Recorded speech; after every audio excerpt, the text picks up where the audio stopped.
Greetings. Greetings, Brother Lance. Greetings to everybody out there in the chat room. I'm glad to be with you guys. Yesterday, we had some issues I had to address, but we're in full effect today. And we're ready to go, Brother Lance, with the video.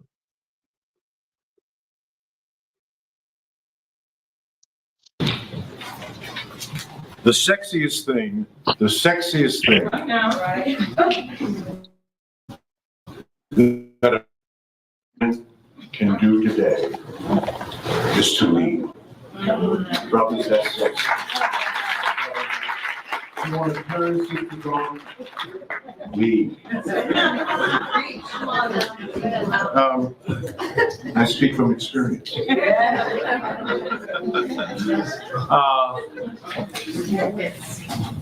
Yes, I am black. For those of you who were not entirely sure, that is the beauty of our culture and race. We come in all shapes and sizes and skin tones and hair textures, lots of options out there, brothers and sisters, no need to stray.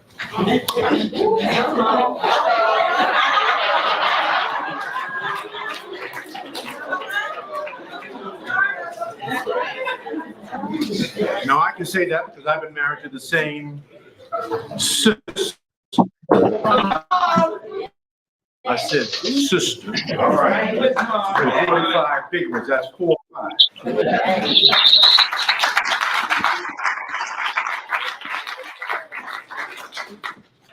People ask me all the time, Dr. Fraser, what is the secret to staying married to the same sister for 45 years? And it's a one-word secret. Amnesia. 45 years, Nora Jean's going to do something stupid. I'm going to do something stupid. We discuss the stupid things that we have done, Bishop. We reach middle ground. We bless it and release it, never to bring it up again. All right. And we go about raising our family, loving our children, and serving our people. Till death do us part. That's good. That is the key to success in the Black community. A strong Black family. A strong Black family. That is a whole another subject, which I will put a pin in, because we just don't have time to unpack that. But it's huge. Now, all that needed to be said today has already been said. I got here at 8 o'clock this morning. I sat patiently and listened to 60, 70 brothers and sisters speak with brilliance, with intelligence, with calm, and collaboration. It was just a beautiful thing to see. And they covered everything that you could possibly want to cover. So, A, I applaud you for that. Benzel. I know you often call yourself Denzel. Everybody else knows it. But you are the bomb.com. You really are.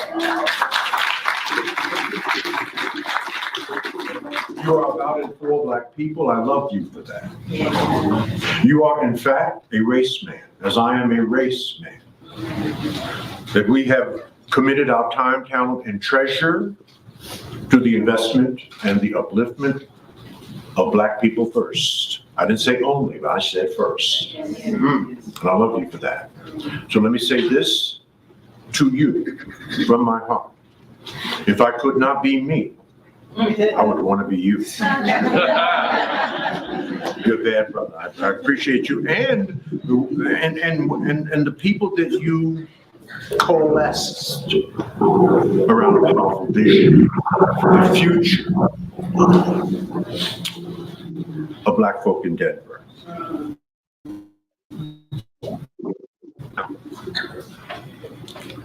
You are going to have obstacles.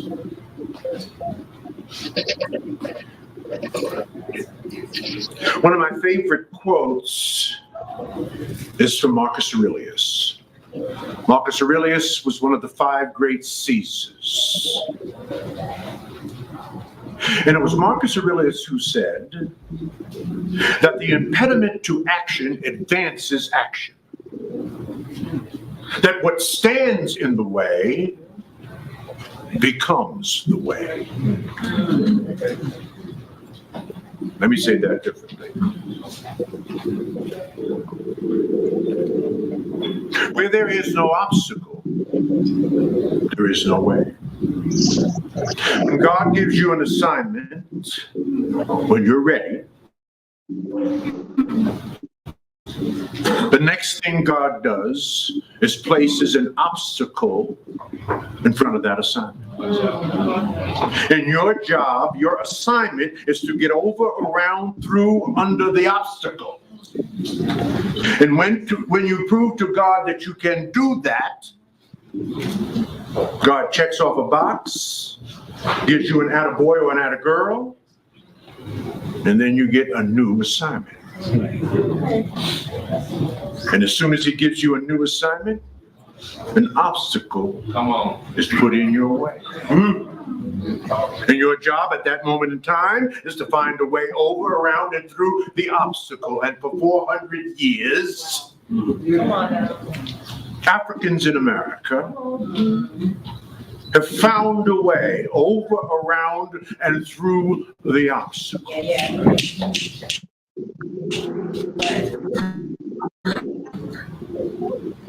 And when we look back on our lives, we understand that the obstacle for us is the way. We are an awesome and beautiful and powerful people. And we need to act like it. All right. And maybe the best thing that has happened to us, because God works in mysterious ways, maybe the best thing that has happened to Black people is Donald Trump.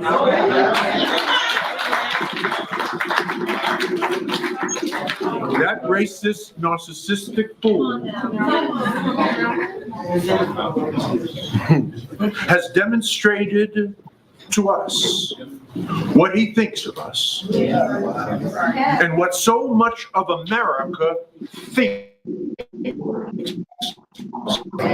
Now, we have always suspected, we have always complained, we've always saber-rattled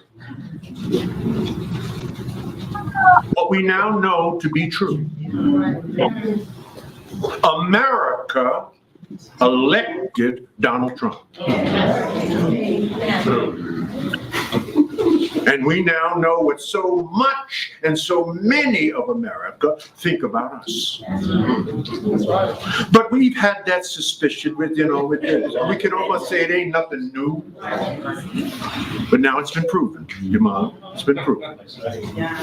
So this is a good thing. This, I think, will motivate us to understand that we are in a state of urgency. We are in a state of emergency, if you will. Interesting article in the Wall Street Journal. I hope you saw it. Interesting. It said that financial illiteracy is an American problem. That's what the Wall Street Journal said. Financial illiteracy is an American problem. It demanded that America, both the public, private, and independent sector, invest billions of dollars in bringing America to financial literacy. That's what the Wall Street Journal said in an editorial. Now, we know that when white folks catch a cold, Black people catch pneumonia. So if financial illiteracy is an American problem, it is 10 times the problem in our community. We understand that. Therefore, it is time for us to put economic development and wealth creation, the wealth gap between blacks and whites in America. I did not say blacks and Hispanics. I did not say blacks and Asians. I did not say blacks and Arabs. I said blacks and white folk. That's what I said. Because that's where our issue is.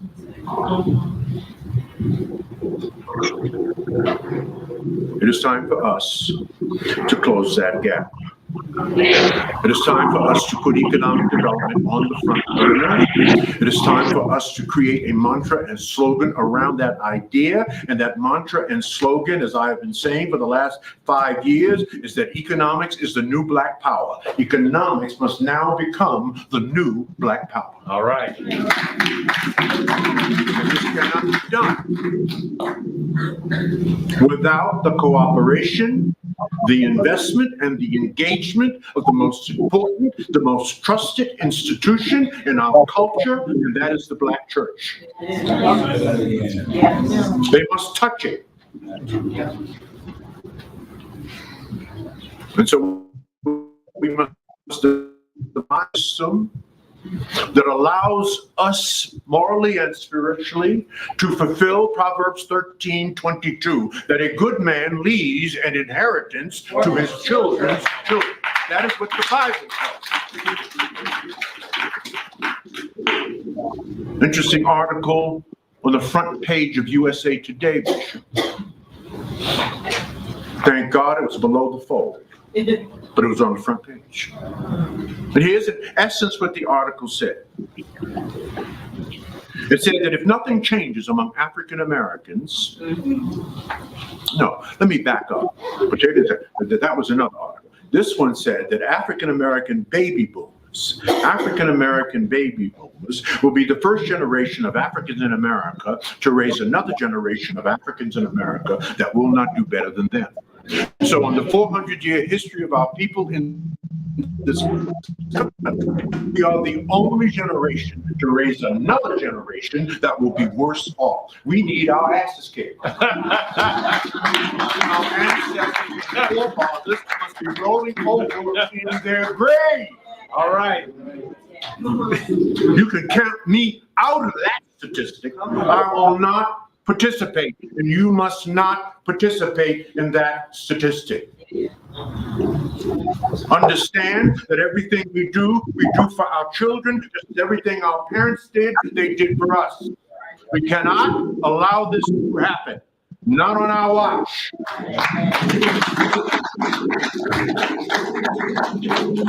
Further investigation, further studies, further statistics tell us,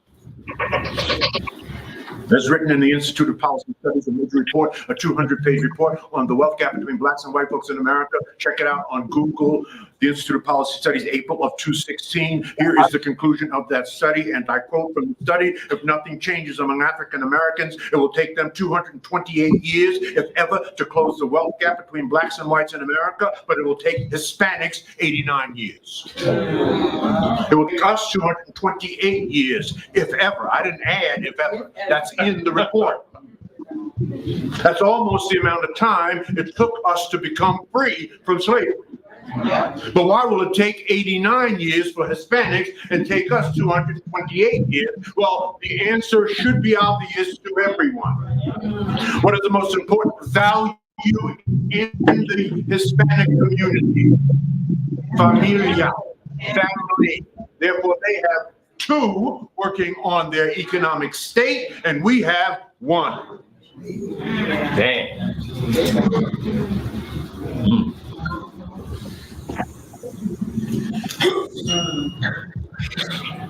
Cover story, Fortune magazine, September of last year. Very interesting story about the wealth gap between blacks and whites in America. Here's the conclusion of that study. By 2053, just 10 years after the country is projected to become majority non-white, black median families will own zero wealth if current trends continue. 20 years later, Latino median families will follow suit. White median families will continue to own six figures, $247,500. Fortune magazine, last year. So the prediction with all of the think tanks in Washington, D.C.,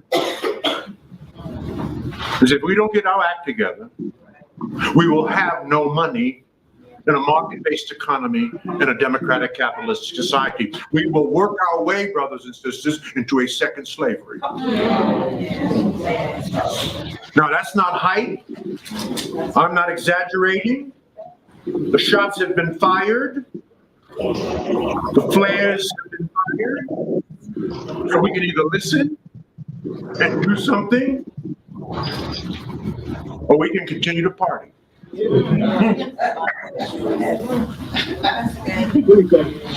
Grammy-nominated rap songs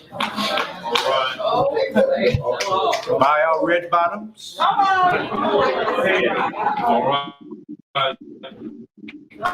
Gargamos and wear all this stuff. Right. Let's just see if white folks are right. Now that brings me to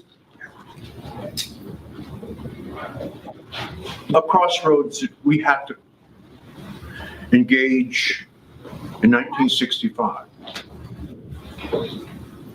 Daniel Patrick Moynihan at the wish of Lyndon Johnson, President Lyndon Johnson, did a major report and study on the state of the black family. It was called the Moynihan Report. Daniel Patrick Moynihan was a New York liberal Harvard graduate. Did his work, published the report, and basically the report following. What he noticed through statistical gathering is that the out-of-wedlock birth rate among black families was 5 times that of white families in 1963, 4, and ultimately published in 5. Out-of-wedlock births were at about 25% then, and in the white community, it was about 5%. And Patrick Moynihan basically said in his own northeastern way, the brothers and sisters, this is what the statistics are, but the federal government cannot legislate your screwing. That's on you. Oh my God. We can't tell you when and who to screw. But here's what's happening as a result of what you're doing. Your rates are 5 times higher than our rates. And if that trend continues and you do nothing about it and you ignore it, within 20 to 40 years, your out-of-wedlock birth rate will get to the 60s and 70%. That will affect and effect the black family structure and ultimately lead you into poverty. Oh, the report was published and we were pissed. Racist Daniel Patrick Moynihan. And we did nothing. And what happened? Exactly what they reported. So we don't have to listen to the statistics. We can just continue doing what we're doing. That's if you want to do that. I have chosen not to do that. Because although the prediction is that by 2053 this will occur to us, if you read the national coverage of the front page story in December of last year in the Boston Globe about black people and their money in Boston, it made national news, all on the national news, Bishop. Boston is a home of America's most elite education, Harvard, MIT, Boston College, Bryn Mawr, Sarah Lawrence, Boston University.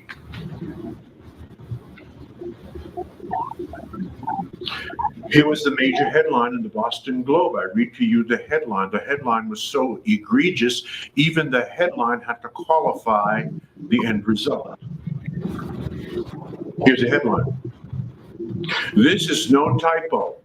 The median net worth of Black Bostonians really is $8.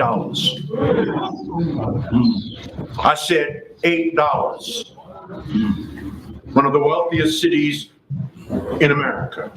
Black Bostonians are worth $8. Now, I thought the prediction in Fortune magazine by 2053. Well, Black Bostonians are about 20 years ahead of time.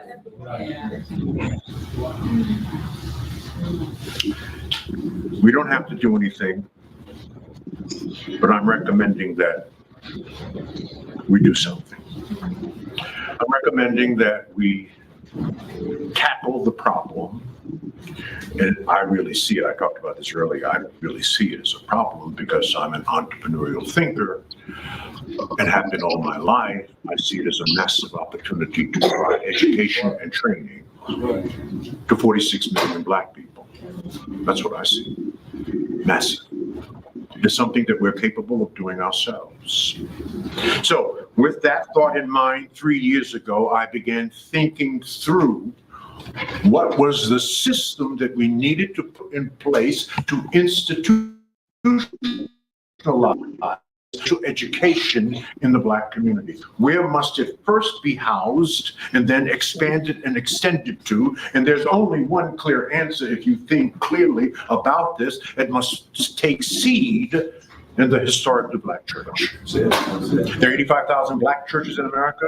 25 million Black people go to church every single Sunday. We are the most morally grounded, spiritually rooted people in this country. We are the most church-going people in this country. You cannot do anything of significance in Black America without touching or it being led.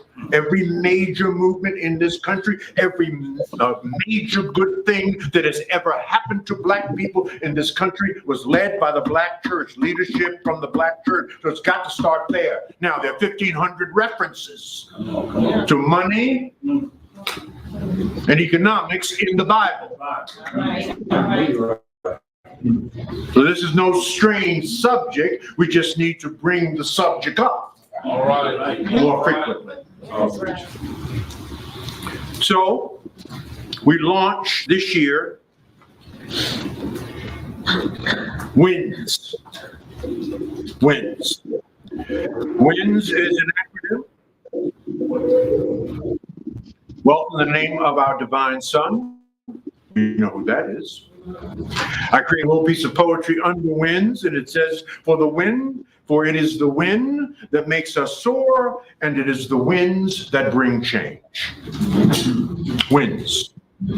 There will be financial literacy centers, wealth building centers. That's how we're branding them. Now, I have a little experience with branding. I spent 13 years in marketing and leadership positions with Procter & Gamble. Now, anybody know anything about branding and marketing? They are the beasts of branding and marketing. They invented branding. I sat at the feet of the master for 13 years. I was the guy that was partly responsible for the launch of Pampers,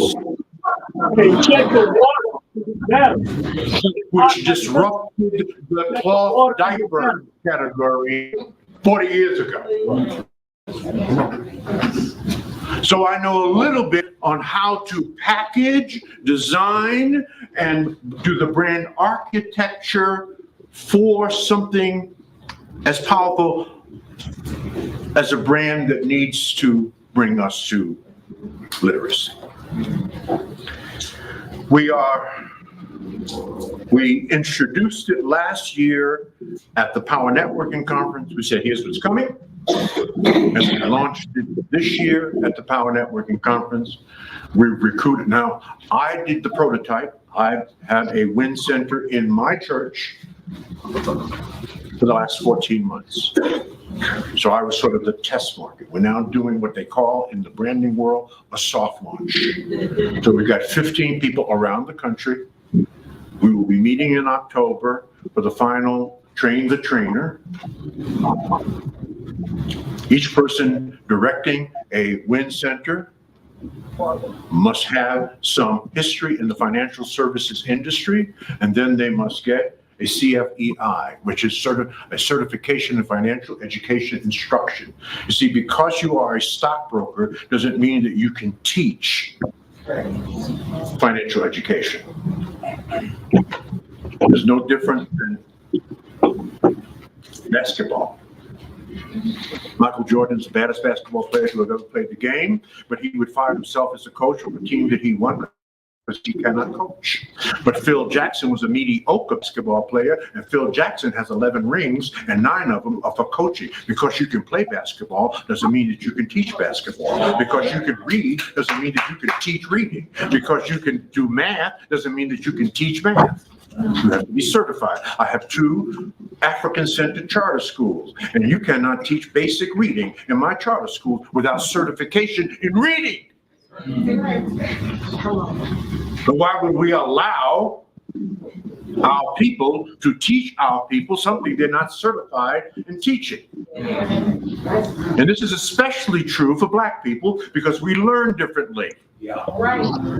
We're oral, visual, tactile, kinesthetic, and auditory. We're oral, visual, tactile. White folks that teach our inner city children can't teach them because they do not understand our learning and teaching style. We are an archival, we are an oral people. White folks are archival. They write,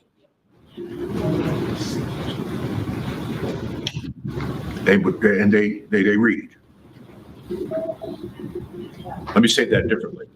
They write and they read that this world is still being run by books that were written 500 years ago. Don't you ever forget that. They take out of their brain, put it on paper, and publish it. Now, more of us are writing books than ever before.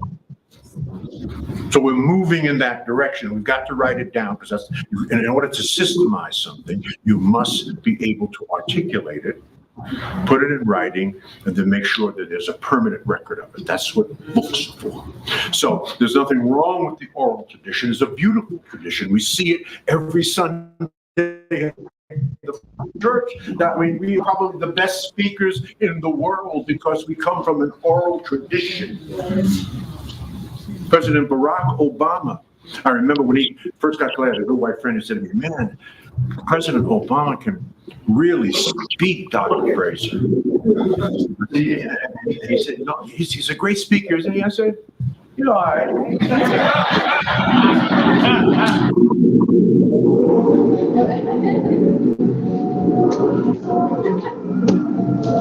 Okay, Brother Lance.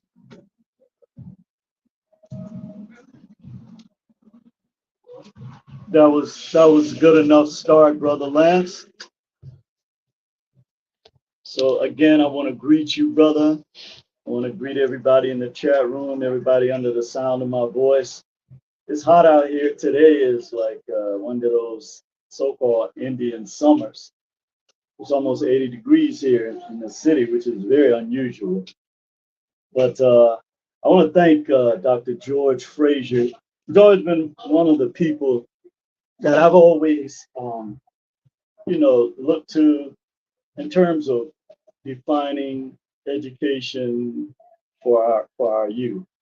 And a brilliant man. He hit on a lot of points. Some of them I agree, some of them I have a different take on it. But at the end of the day, this is one of the issues that we have. You don't have to be 100% right to get something done with someone.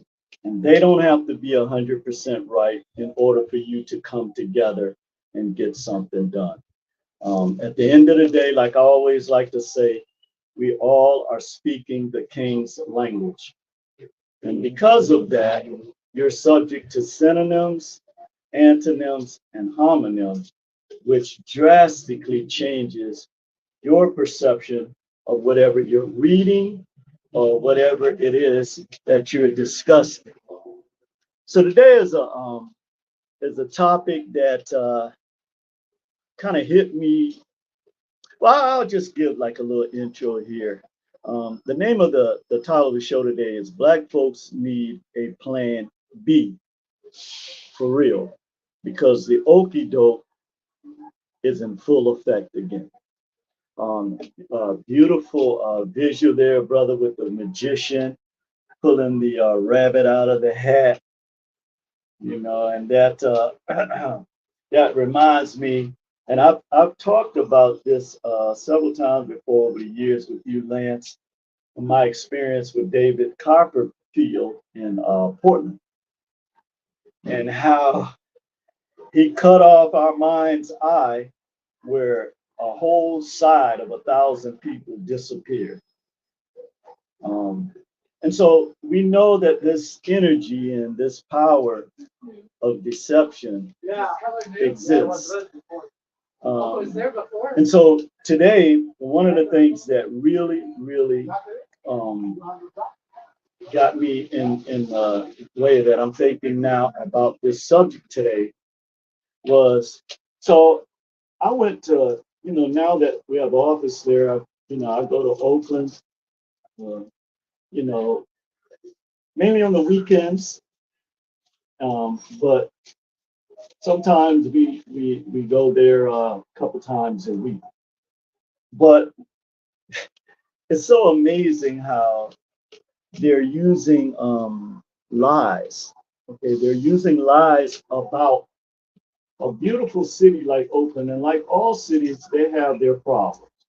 But what the media does, and this is by design, is that they focus on the 5 or 10% of the negative, violent energy and behavior that's going on, and mainly they focus on our communities. And it's a trick, okay? Because I spent it was a Saturday night in Oakland, and I was blown away with all of the people from all different cultures out in Oakland having fun.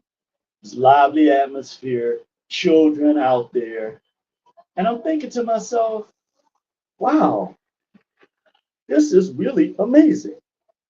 But when you look at the news, it's like, no, they want to keep Black folks in fear. Okay, this is a strategy that they use.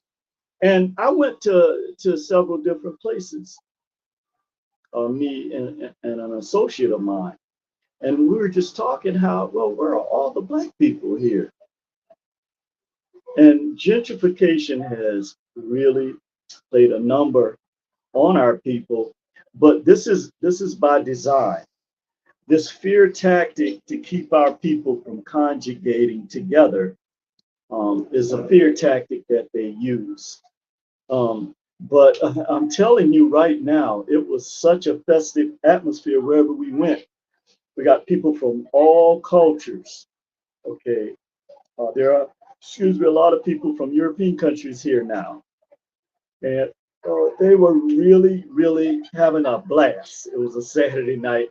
It was such a festive atmosphere. I was saying to myself, okay, what is the media talking about with all of these things that they're showing to make our people afraid to go out, enjoy themselves, walk around, and not be looked at as some type of detriment to society. And then I noticed some of the looks that we were getting when we went in these different places, and it was just totally different because when I came to California almost 20 years ago, I lived and worked in Oakland and ran the shelters there. It was totally different. Things have changed so much, but at the end of the day, there are things going on that our people are unaware of. And I'm going to talk about that today. But one of the reasons why I brought up the magicians and David Copperfield is because the politicians, every 4 years, they pull this rabbit out of the hat trick. That's a great visual, brother. they pull this hat out of the rabbit out of the hat trick, where they're hyping up, you know, the hopes, aspirations, and dreams of Black people without any substance behind it. There are no plans of actions for Black people or the millions of Black youth that are out here unemployed, having to do things that, well, as a people, we've always had to be creative. We've always had to be innovative. But when you look at the end results of the freak offs and the things they have our people involved in, we know what this game is about. Because even if when you do the things that bring our culture down and you're having fun with all this fiat and all of these things are going on, they're waiting to get you, brother.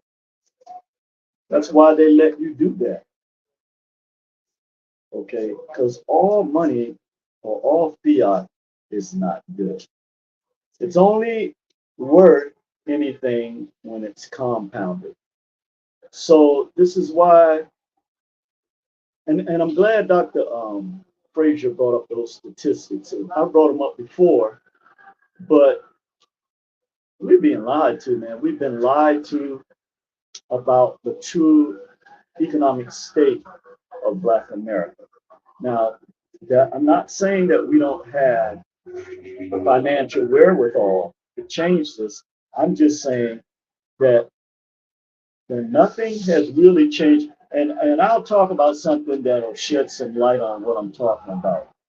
Okay. But before I do that, I also did, I like to get out. There's always something going on out here where you hear the silence. But I like to be outside now doing the shows. That comes with the territory. But I talked to, not only when we went in these places, I talked to a lot of European people. I talked to a lot of Asian people.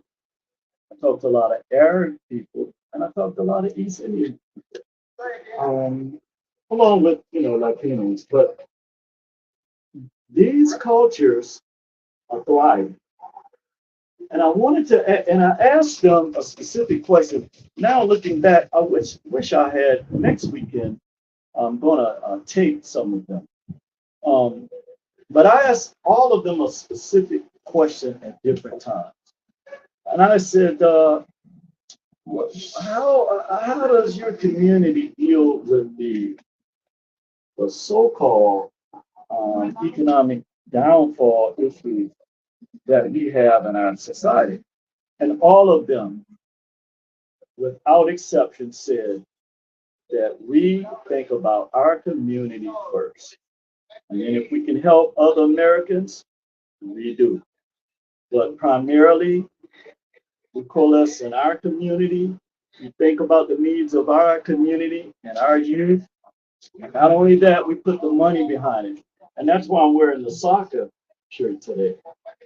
Because I remember a time when we and our older brothers, they paid attention to us in Little League basketball, football, baseball, whatever we were doing. Okay. But now I see other coaches doing that with soccer and their children. And, on any given Sunday, Saturday, or sometimes in the evenings, these parks have transformed. They're big, huge soccer and baseball fields. So now, in case you've been living under a rock for the last 10 years, America is moving towards soccer and baseball, and they're bringing in people from other cultures to do that because they want to stifle the growth and development of our young players who mainly want to be basketball players. A lot of them are NFL players. And I'm not, I'm not talking against that. In fact, that's the reason why, my quality of life was not, stuck in a ghetto or what have you because of basketball. But we have to recognize something, okay? We have to recognize something that we need a major paradigm shift right now in the Black community. Now, let me give a definition of a paradigm shift. A paradigm shift is a fundamental change in your approach or underlying assumptions. I'm going to read that again. A paradigm shift is a fundamental change where you perceive and view and comprehend life, okay, and your approach to that or your game plan, okay, or your underlying assumptions. And the assumptions that have always been made by our people is that somehow people are going to have a change of heart.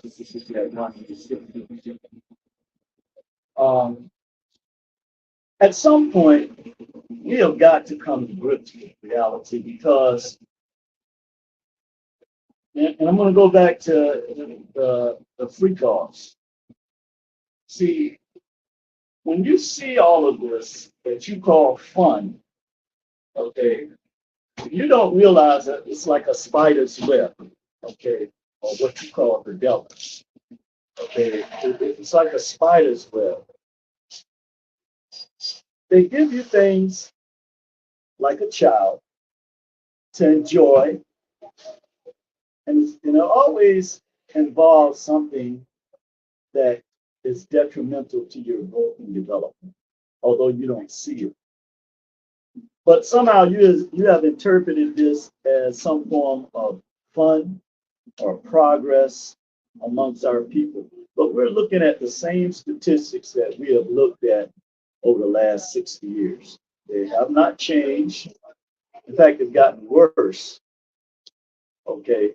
And one of the things that happens as a result of this, and one of the things that gentrification did is it caused Black people to vacate, okay, many of the communities that we've had for decades. And again, this is by design. I know I'm preaching to the choir here, but I'm going somewhere with this. That regardless to what anyone is telling you, these politicians, because you see the same thing played out every 4 years with our people. But I've yet to hear any plan of action for the 46 plus million Black people who have sacrificed everything for this country. When I say everything, I mean everything. Because we have not, we put all our eggs in this basket. We have not thought about, you have people that have been here, that come here, and in 5 years, they have changed the lives of not only themselves, but a lot of people in their community. Okay, this is a fact. This is something that can't be denied. And I want to talk about a paradigm shift to give an example that really changed the dynamics, socioeconomic dynamics of not only Black people, but the nation, okay, America. And it was the Great Migration. Before 1930, I believe it was, 90% of Black people lived in the South. But it was this paradigm shift where over 6 million Black people left the South to go to places like Chicago, New York, California, Detroit, all the major cities, Philadelphia, Baltimore, Washington, D.C., Chicago, and you began to see a change. But that wasn't because people said, well, you guys need to leave the South and go north. No. In fact, many of our people were under threat of death for wanting a better life. But our people were resilient. They stared death and fear in the face. And they knew instinctively. And I always say this so our people can really, really comprehend what I'm saying. The majority of our people cannot read or write. Okay. Now think about that for a minute. Think about all the technological advances that we have now. Think about all of the opportunities that we have created and can still create. But the one thing that hasn't changed is we still have a system that is diametrically opposed to the growth, the socioeconomic growth and development of Black people. This is why they brought in tens of millions of people to stop our growth and development and to keep us in a state, a hyperbolic state, where we are thinking that things are better for us. Now, there is something that's taking place amongst our young people that you may not see, okay?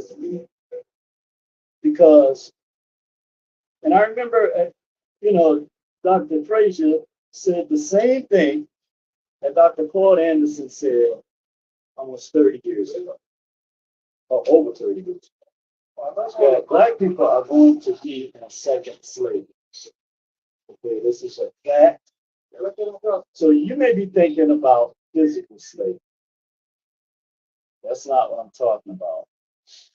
I'm talking about psychological slavery, spiritual slavery, and socio-economic slavery. Okay. And it's going to come a time very soon after this election period is over. I don't know why this guy came here and talking loud, but he's on the video. I hope you guys can just block it out. But there's going to come a time, January 6th, okay, where things are going to go back to you being ignored. Okay, that's what it's going to go back to, because there's no plan for you. If there was a plan for the Black community, we would have already heard about it. And this is why I brought up the Great Migration, because if it wasn't for this paradigm shift where Black people said, oh no, we got to get the hell out of here. We have to leave this place. We've been in sharecropping for over 100, almost 150 years. Nothing has changed. Our children are still being born into these situations, and we have got to take action. And it's interesting that what we do is we take, like when we look to these saviors, right? What that does is that keeps us from organizing at a local level. This is the whole game that's being played on our people, that's always been played on our people, is that the people at the national level in our government are, whoever is in office is going to make a difference with us and our communities. That is a lie. You have, if not, you can go back. Okay, so America was sold out by Tricky Dick Nixon in 1971 to the Chinese. That is when America, so all of this stuff they talk about, patriotism, that was thrown out of the window. Ever since that time, okay, they knew that they had to keep this sorcery or this magic going with our people, so that you could not look in the mirror and see the truth. And every generation of our people, somehow we make them think that someone who is becoming president of the United States, if that was the case, then Barack Obama would have changed things for Black people. If we don't organize at the local and state level to change the dynamics of our people, then we're going to continue to go deeper and deeper down this rabbit hole. As you see, the people that they parade in front of us with all this fiat, they eventually take them down because they have served their purpose. You're talking about decades of putting Black people in this hell or death cult, where now that they've paid all the money from it, now that AI can actually duplicate what you have done, sort of like when the enchanters threw down their rods like Moses did and it turned into snakes. They can duplicate your power now. And this is the thing that our people don't recognize. Okay? Is that they can duplicate our power. And the power that we have is being siphoned away from us here. Okay, and here. The other thing about the Okie Doke is that this is the only time of year when you feel included in something. Okay, so Black folks are in the spotlight, you know, until all the people they brought here, they're about 2 or 3 years away, or maybe sooner, from being legit in order to vote. Okay, because one of the things that we do not do, and this has a lot to do with the Okie Doke, is that we do not plan for down the road. Much of what you're seeing today was planned 20, 30 years ago. Okay. And so what's being manifested today, what's being manifested today is a direct result of when they took our people into this death cult type of existence. Because in the 70s, well, even in the early 80s, well, right around the time when crack was introduced, this is when we started to see this. We know this was orchestrated, okay, but there's something that's more serious than crack was for our community, and it is attention. Because what they do is they starve our people for attention on their major media outlets. And they make you condemn each other so that you, in fact, the more you condemn our people, the more you get the spotlight. And that's across the board in every area of human activity. When you look at certain people and certain statements they make, as long as it's anti-Black, as long as it's, I heard some asinine stuff from somebody that's running for office in the South that is supposed to be Black. But the reason why this individual is propped up so much is because they denigrate our culture. In the open. This is why people love him. So the time for these games is over, okay? We can no longer sit back with this savior ideology. I don't care if a person says, first of all, Black is a consciousness, okay? And it is a action that is put into motion. We know this from nature, okay? There's inertia when nothing is put in motion. But somehow, our people get emotionally trapped from just words, good sounding words, you know, things that make you feel like somebody is including you. They played this game for so long. Every 4 years, you're included. And I guarantee you, after January 6th, whoever takes that mantle, okay, they're not going to be concerned about, first of all, the other thing that Dr. George Fraser always says is that we think white people don't spend their time thinking about our problems, okay? They just don't. Nobody else does. But somehow we think that they do. We have literally put the growth and development of our community and our youth, instead of teaching them to build and do for self, we are fighting each other over this garbage, this fiat, all of this stuff that has no intrinsic value in terms of our community being able to come out of this hellish state that we've been subjected to. Now, going back to the migrant crisis, the great migration of Black people back right around,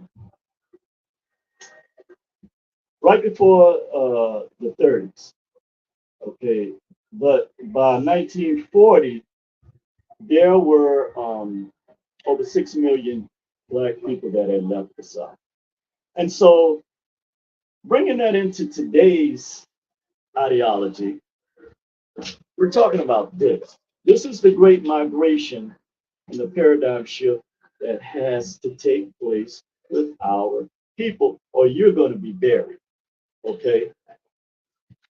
If you think that just because you can go and sit down with people now and eat steak and lobster and laugh and joke with them, that we have progress.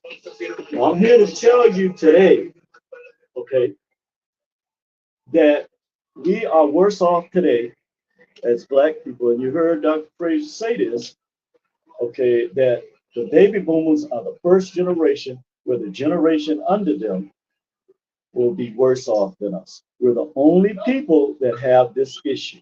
Like you said, we need our asses kicked.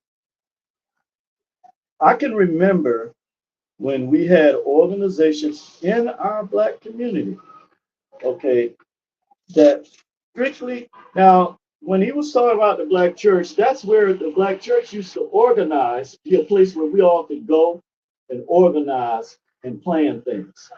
But now it's turned into some type of show, okay? Now, if you, because my daddy and them, that's what they did. And people back from that time, that's what they did. They used the church to talk about community issues. We're not doing that anymore. We're more concerned about what's going on in Hollywood, okay, than anything else. And I'm telling you right now, this is a false flag and a diversion tactic. So we need to get down to some serious business and organize. You got all these, you can even establish groups now. One of the things that really bothers me about a brother like Lance is that, you know, I don't care what you do to me, okay? But someone that puts themselves in dead, almost like a Secret Service agent, putting himself in the line of fire for Black people.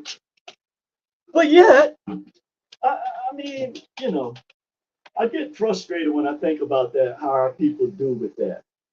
Okay, but these people that don't give a damn about our community, don't have no plan of action for our community, never talk about issues that affect our community, like Lance does, and the people we bring on this program, and all of our family in the chat room. We know what's going on. But one of the things we have to come to grips with now is all of these other cultures are aligned with European culture because they know the game. They see the game. Stevie Wonder, Ray Charles can see this. I'm making a call to Black people today. Forget about trying to be friendly with this system and these people.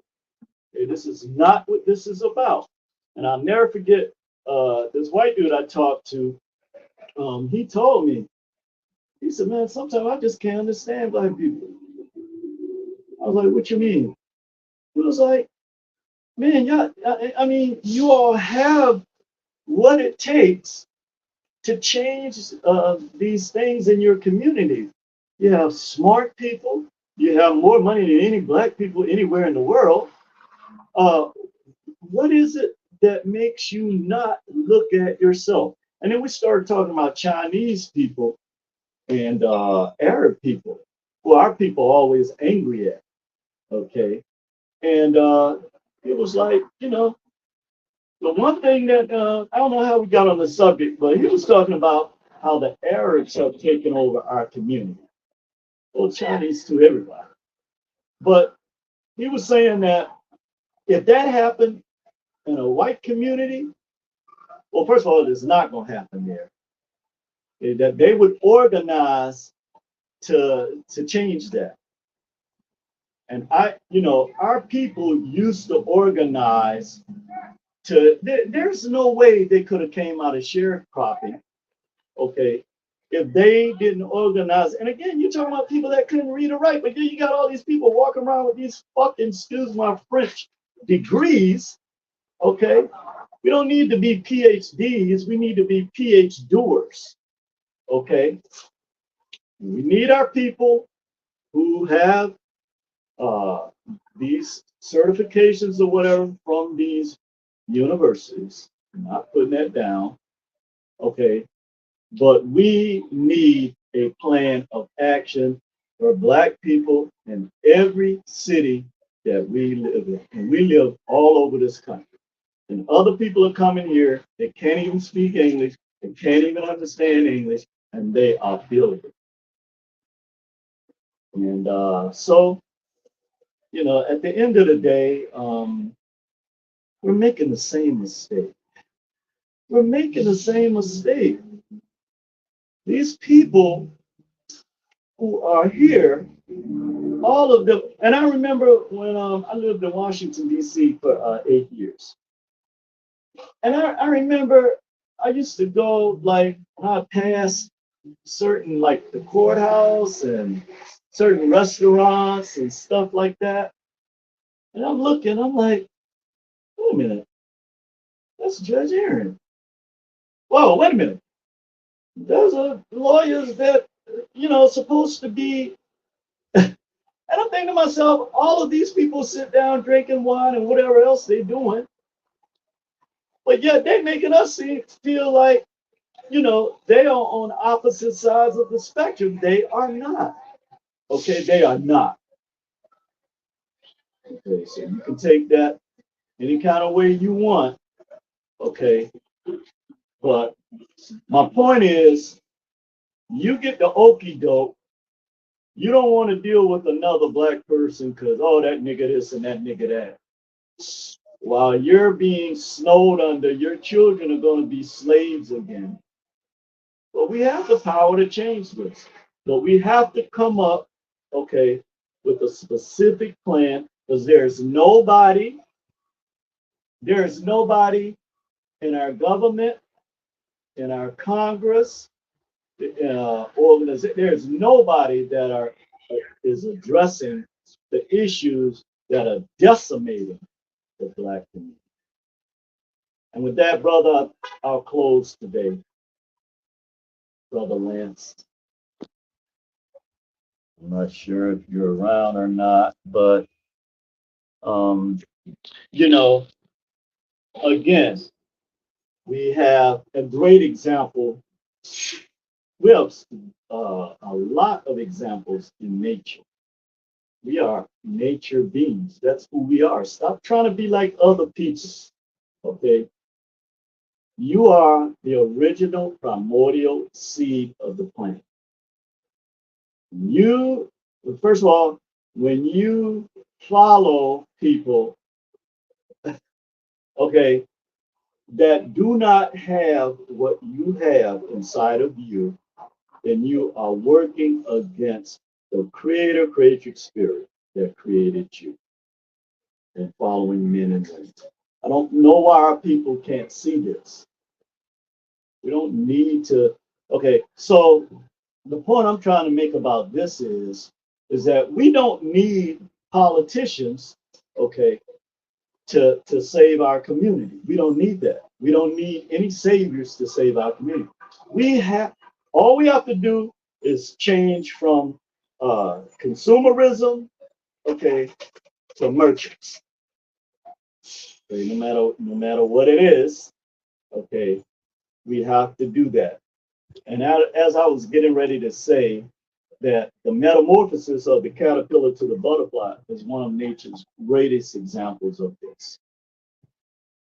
And this is why, I love this man.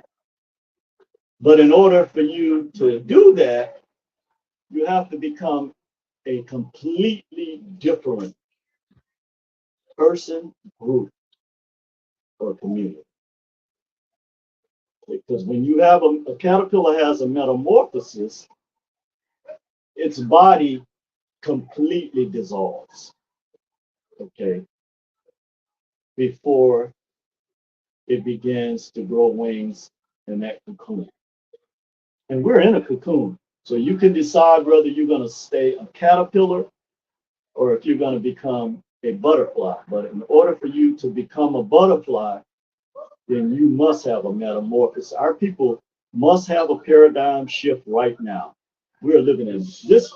When I hear the politicians, tricksters saying that we're living in a very pivotal time in our history, I agree. They're not just in America, but globally. But it is the Black consciousness. And I did a video about the fear of a Black consciousness. Because at the end of the day,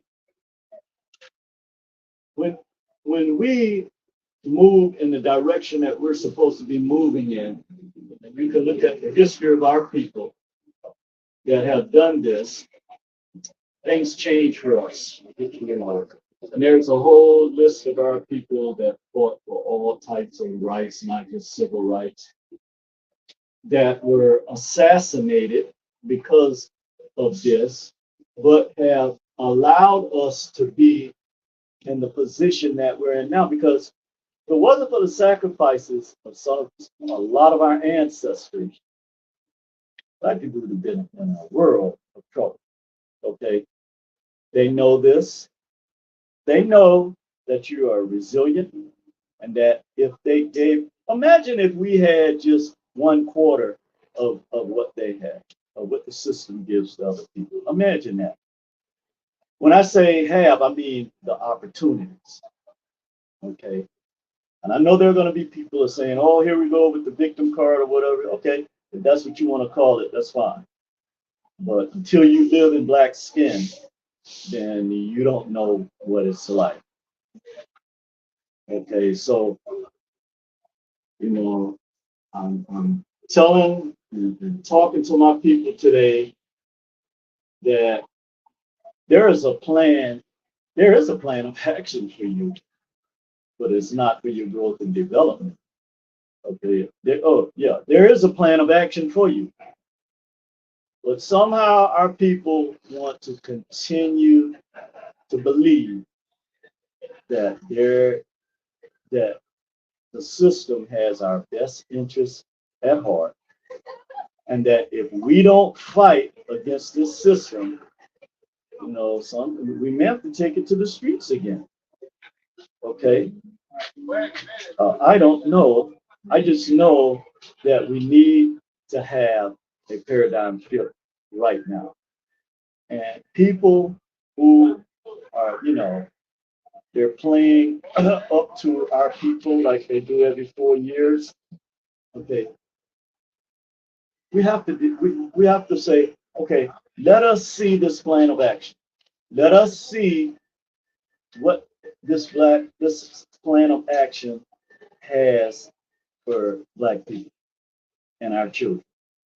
Let us see that, because if we're going to continue to support the same people all the time, but yet nothing is ever changing for our community, then that's our fault. That's our fault. So again, trying to reach out to my brother Lance, if he's there. I don't know. You know, it's a thing where well, I'll just talk about something that I also when I was talking to an East Indian guy that I know, and he said basically he was saying the same thing. He's like, well, we don't understand black people. We how we can come to America, all of us in our communities helping each other. The black people, they're supporting all of these other cultures, but none of them supports us. He said that's the difference between us. And we teach our children the same thing. Okay, don't support people that don't support you or don't care about you, don't care about your community, and basically just walk right by you as if you're not even there. This is the feeling that our people get because it's like a form of betrayal when you've been loyal to someone for so long. Okay, your children's children have been loyal to this system. Okay, you can go back as far as you want, centuries, and our people have always given their best to the system.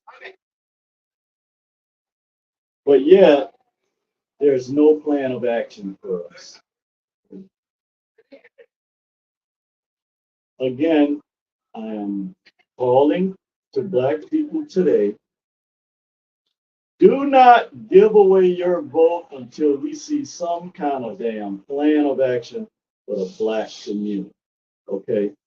And you can get all emotional and all this stuff because you feel inclusion. Okay?